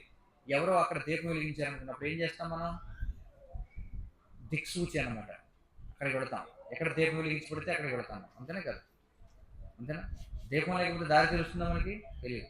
కాబట్టి మనం ఒకవేళ దామోదరునికి మనం దీపాన్ని సమర్పించినట్లయితే ఆయన మనకి మరణ సమయంలో ఆయన మనకి దీపం వెలిగించి దారి చూపిస్తాడు. ఇలా రా జీవా, ఇలా రా, ఇలా రా, నా దగ్గరికి రా, నా దగ్గరికి రా. అదవుతుంది కదా. ఆయన ఆ విధంగా దారి చూపించాలంటే మనం ఏం చేయాలి? మనం దీపాన్ని వెలిగించాలి. వెలిగిస్తే ఏదో ఒక నాటికి మనకి ఆయన దారి చూపిస్తారు. అందుకోసం మనం ఈ యొక్క దామోదర మాస కార్యక్రమాన్ని నిర్వహించుకుంటున్నాం. ఇప్పుడు ప్రతి ఒక్కరు కూడా అందుకే ఏం చేయాలంటే, మరి మానవ జన్మ లభించింది కాబట్టి మనం ఈ 4 పాపకృత్యాల జోలికి వెళ్ళకూడదు. మద్యం, మాంసం, దూరం, వ్యభిచారం, ఇవి ఈ 4 ఏం చేస్తాయంటే ఇది ఉన్న దీపాన్ని ఆర్పేస్తాయన్నమాట. అర్థమవుతుంది కదా. ఈ 4 పాల్గొంటే మనిషికి బుద్ధి పనిచేయదు. బుద్ధి పనిచేయకపోవడం అంటే అజ్ఞానం అనమాట. అంటే దీపం ఆరిపోయిందని లెక్క. కాబట్టి దీపాన్ని ఆర్పేసే పనులు చేయకూడదు, వెలిగించే పనులు చేయాలి. ఈ 4 పనులు చేస్తే దీపం ఆరిపోతుంది, అంటే బుద్ధి పని చేయదు. కాబట్టి మనకి బుద్ధి పని చేయాలంటే ఏం చేయాలి? ఈ 4 పాపకృత్యాలకి దూరంగా ఉంటూ హరే కృష్ణ కృష్ణ కృష్ణ హరే హరే, హరే రామ రామ రామ హరే హరే అనేటువంటి మహామంత్రాన్ని జపిస్తూ మనం ఏం చేయాలంటే భగవద్గీత, భాగవతాన్ని చదవడమో లేదా వినడమో ఏదో ఒకటి చేయాలి. ఆ విధంగా చేస్తే మనకి బుద్ధి పని చేస్తుంది. బుద్ధి పని చేస్తే అప్పుడు మనం సక్రమంగా ఈ భౌతిక ప్రపంచం నుంచి బయటపడగలుగుతాం. లేదంటారా మనం ఈ అజ్ఞాన తిమిరాంధంలో మనం ఇక్కడే మురిగిపోవాల్సి వస్తున్నారు. కాబట్టి మీరు ఏది కోరుకుంటున్నారా? అంధకారాన్ని కోరుకుంటున్నారా? వెలుగుని కోరుకుంటున్నారా? వెలుగుని కోరుకుంటున్నారా? వెలుగు కోరుకుంటే అప్పుడు మరి ఆ వెలుగు ఎలా వస్తుంది? జ్ఞానం ద్వారా వస్తుంది. ఆ జ్ఞానం ఎలా వస్తుంది? శాస్త్రం నుండి శ్రవణం చేయడం ద్వారా వస్తుంది. కాబట్టి ఇది ఈ దామోదర మాసం యొక్క ప్రత్యేకత. కాబట్టి ఈ కార్తీక మాసాన్ని మనం కేవలం ఆధ్యాత్మికమైన కార్యాలు చేయడం కోసమే వాడాలి. ఒక విధంగా చెప్పాలంటే కార్తీక మాసంలో లౌకికమైన పనులు ఏమి చేయకూడదు. చేయాల్సిన ఏకైక కార్యం ఏంటంటే ఈ కార్తీక మాసంలో భగవత్ సేవ. కాబట్టి చక్కటి అవకాశం మీకు అందరూ కూడా, ఎందుకంటే అందరూ కూడా మానవ జన్మ మనకి లభించింది కాబట్టి మీ అందరికీ కూడా భక్తుల యొక్క సాంగత్యాన్ని పొందే అవకాశం లభించింది. కాబట్టి దీన్ని దుర్వినియోగం చేసుకోకండి. ఈ కార్తీక మాసంలో అందరూ కూడా సంకల్పం స్వీకరించండి. ఏమనంటే, సరే ఈరోజు నేను విన్నాను కదా, మానవ జన్మ యొక్క ప్రాముఖ్యత గురించి విన్నాను కాబట్టి ఈ రోజు నుంచి నేను హరినామం చెప్పిస్తాను, లేదా ఈ రోజు నుంచి నేను మద్యం, మాంసం, జోదం, వ్యభిచారం నేను త్యజిస్తాను, నేను ఈ రోజు నుంచి నేను భగవద్గీత చదువుతాను అని సంకల్పం స్వీకరించండి ఈనాడు. ఎందుకంటే ఈ పవిత్రమైనటువంటి కార్తీక మాసంలో ఎవరైతే ఈ సంకల్పాన్ని స్వీకరిస్తారో వారు ఖచ్చితంగా ఫలితాన్ని పొందుతారు. ఇది మా యొక్క విన్నపం. కాబట్టి అందరూ కూడా ఆ విధంగా చేయండి. హరే కృష్ణ. ఏమైనా ప్రశ్నలు, సూచనలు ఉంటే చెప్పండి.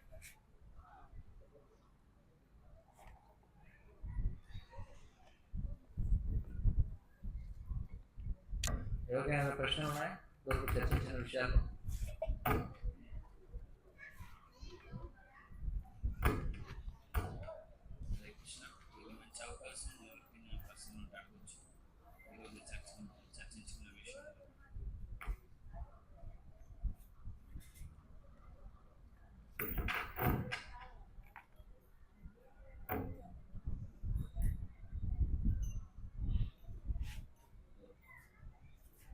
హరే కృష్ణ.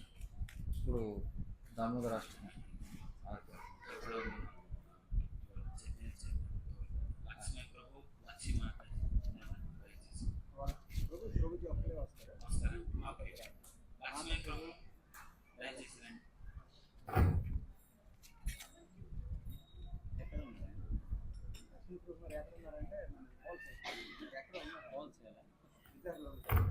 అంతవరకు నేనేంటనుకుంటున్నానంటే రామరాష్ట్రం చేసి